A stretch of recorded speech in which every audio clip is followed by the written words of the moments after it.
Monografijo je lani izdala Avstrijska akademija znanosti na osnovi skupnih raziskav Inštituta za paleontologijo Univerze na Dunaju, Geološkega zavoda Slovenije ter oddelka za geologijo Naravoslovno-tehniške fakultete in oddelka za arheologijo Filozofske fakultete v Ljubljani.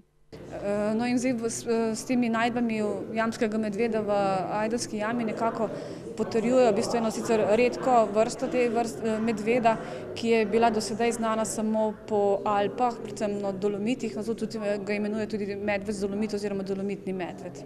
Monografija je razdeljena na več poglavij. V prvem avtorji predstavljajo geološko ozemlje okoli jame, pojasnjujejo nastanek jame, kako je velika in zgodovino izkopavanj. Potem ostala poglavja so pa posvečena obdelavi kostnih ostankov ledenodobnih živali, ki smo jih v jami našli. In sicer je o jamskem medvedu, potem o netopirjih, ki sicer niso iz ledene dobe, ampak so današnji netopirji, potem o ptičih iz ledene dobe. Delo po mnenju avtorjev sodi tako na knjižne police domoznanskih zbirk kot ljubiteljskih in poklicnih raziskovalcev starejših obdobij naše zgodovine. Kot pravi Bernardka Zorko, pa je obenem izrednega pomena za krško občino ter spodbuda za nadaljnje varovanje in promocijo dediščine Ajdovske jame.